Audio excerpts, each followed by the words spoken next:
France-Irak, c'est ce soir à Philadelphie. Les Bleus ont un objectif, enchaîner une deuxième victoire de suite et surtout, garder l'œil du tigre. Didier Deschamps a prévenu, attention à ne pas prendre cette équipe d'Irak à la légère. Je vous le dis, pour moi, c'est pas une petite équipe. Déjà, ils ont été se qualifier au Mexique contre la Bolivie, qui est une très bonne équipe sud-américaine. Et après, ils ont fait match nul contre l'Espagne. Et puis le premier match contre la Norvège, à la 75e, ils sont à 2-1. Un joueur sera évidemment très attendu après son doublé au premier match, Kylian Mbappé, qui fêtera d'ailleurs sa 100e sélection ce soir. Il n'y a pas plus grand que l'équipe nationale. Maintenant, une 100e, c'est un chiffre historique. Encore plus quand c'est en Coupe du Monde. On a l'opportunité de jouer ce match-là, donc c'est sûr que ça va être spécial pour moi. En vous levant ce matin, vous avez entendu les analyses de tout le monde sur le match de ce soir, à la télé, à la radio, dans les journaux, sur internet. Mais est-ce que vous avez entendu celle du rappeur Rof sur le rôle d'Ousmane Dembélé en équipe de France ? Bah ouais, c'est pour ça qu'on est là, nous. Normalement, pour moi, on doit lui déballer le grand tapis rouge. Le système de jeu de l'équipe de France doit jouer autour de Dembélé. Excusez-moi. Pendant ce temps-là, Paul Pogba est en grande forme et cale des petits ponts au garde du corps de Lionel Messi.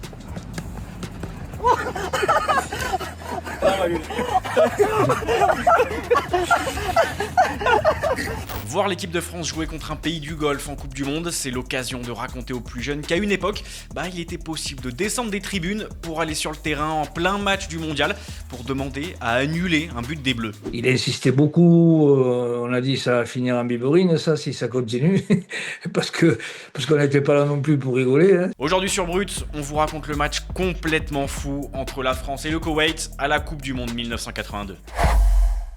Allez-y, prenez quelques secondes, fermez les yeux et imaginez Philippe Diallo, le président de la Fédération française de football, descendre sur le terrain en plein match de Coupe du Monde pour faire annuler un but. Une scène absolument délirante évidemment, et pourtant, c'est ce qu'a fait le cheikh Fahd Al-Ahmed Al-Jaber Al-Sabah le 21 juin 1982 contre les Bleus justement. C'était un cheikh qui était président de la fédération koweïti. Et c'est aussi le frère de l'émir du Koweït contre qui joue la France ce jour-là. À Valladolid en Espagne, l'équipe de France file tranquillement vers une victoire contre le Koweït pour son deuxième match du mondial. Les Bleus mènent 3-1 et viennent juste de marquer un 4e but. Oui, sauf que les joueurs du Koweït protestent auprès de l'arbitre Miroslav Stupar et moment complètement fou, le cheikh descend lui-même sur la pelouse. J'étais sur le terrain, ça avait été assez folklore comme fin de match. Je crois que c'est des événements qu'on vit une fois dans sa vie, dans sa carrière. On avait trouvé ça rigolo au départ, grotesque par la suite, et on se demandait jusqu'où pouvaient aller ces gens-là, quoi. Le cheikh dit à ses joueurs de retourner au vestiaire et réclame l'annulation du but. Motif, un coup de sifflet aurait retenti dans les tribunes, suite à quoi les joueurs du Koweït se seraient arrêtés de jouer, et ce qui aurait permis à la France de marquer son 4e but. Sur le terrain, évidemment, c'est la pagaille générale. C'est une scène évidemment qui est restée très célèbre parce qu'on voit aussi Michel Hidalgo en short, sélectionneur français, s'énerver sur le terrain, ne comprenant pas. Michel, à un moment donné, a voulu un petit peu jouer de sa personne, enfin physique, et ça avait mal tourné parce qu'il avait pris un coup de caméra. Mais dans la confusion totale dans le stade, cette intervention fonctionne. Le but de l'équipe de France est bien annulé. Le dirigeant du Koweït, qui d'ailleurs trouvera la mort ensuite dans l'invasion de son pays par Saddam Hussein, il obtient gain de cause tout simplement. Au lieu d'un engagement pour le Koweït, le match repart sur un entre-deux complètement dingue. Et tout ça pour que l'équipe de France marque un 4e but juste derrière. Le seul qui sera véritablement impacté par ça finalement, c'est l'arbitre du match, Miroslav Stupar, qui sera radié à vie par la FIFA. On a vécu une soirée historique hier dans ce mondial 2026. D'abord parce que ça y est, Lamine Yamal a inscrit son tout premier but en Coupe du Monde dans la victoire facile de l'Espagne. Wow, una locura. Qué jugador. Su primer gol. Uno, mucho más. Venga, gracias. Vamos España! Encore un exploit pour le Cap-Vert, nouveau match nul, cette fois-ci contre l'Uruguay, et surtout premier but marqué en Coupe du Monde pour les Cap-Verdiens, sous les yeux d'un Luis Suarez dégoûté. Se pode conseguir as coisas, mesmo com muitas dificuldades financeiras ou outros tipos de dificuldade, desde que tenha sonho e que corre atrás do sonho. Première victoire en Coupe du Monde dans l'histoire de l'Égypte aussi, c'était contre la Nouvelle-Zélande. L'Égypte prend la tête du groupe de la Belgique qui n'a fait qu'un match nul contre l'Iran. 0-0 versus Iran. Please man, 1-1 against Egypt. Like, we need to do better. So what can I say more? Ce soir, c'est le retour de l'Argentine et de Lionel Messi qui a pu voir les images de l'inauguration d'une statue monumentale à son effigie en Argentine. Dans le même temps, son éternel rival Cristiano Ronaldo s'amuse à troller son coéquipier bien plus petit que lui, Francisco Conceição, à l'entraînement. Et justement, tiens, au sujet de cette rivalité, on a l'impression d'avoir tout dit. Record, trophée, but marqué. Mais aujourd'hui sur Brut, eh bien Léopold vous parle d'une étude qui s'est penchée sur le bord politique des fans de Lionel Messi et de Cristiano Ronaldo.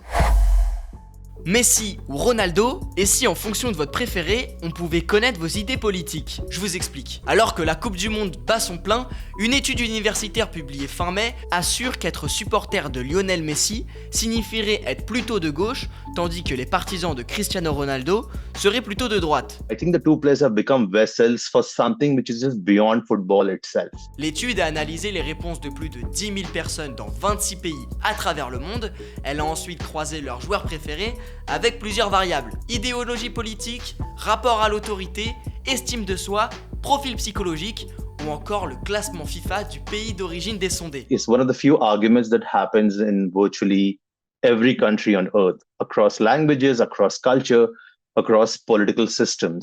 Les travaux publiés par le Social Science Research Network montrent que les personnes au profil progressiste auraient davantage tendance à soutenir Messi.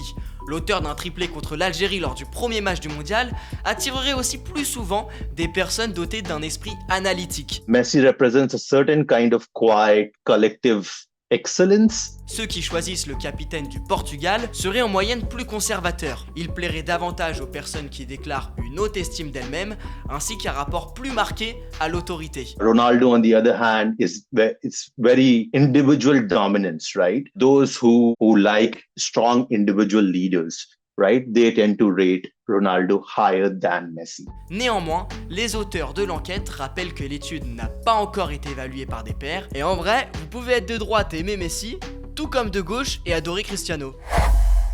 Lors de son premier match dans ce mondial, Lionel Messi avait claqué un triplé contre l'Algérie et les Fennecs doivent se relancer dès ce soir contre la Jordanie. Sarà partita molto importante, sarà partita importante che può dare una grande spinta verso passare il turno contro un avversario tosto. L'autre match dans le groupe de la France cette nuit, c'est Norvège-Sénégal, et on vous propose de se laisser sur ces images du joueur norvégien Léo Ostigard justement, qui a appris et suivi la naissance de son enfant depuis le mondial. On vous laisse apprécier cette belle séquence et on vous dit à demain sur Brut pour une nouvelle vidéo sur la Coupe du Monde. Hun jobba så bra og ja, det var ikke mye jeg klarte å si, men det var bare, måtte bare få det til å jobbe og få den ut, og det var ja, så stolt og fantastisk. Ja, takk. Det er godt å være inne. Ja, det er så jævlig. Vanskelig å forstå det, men å se den for første gangen der, da knakk en bra. Så nei, helt sjukt.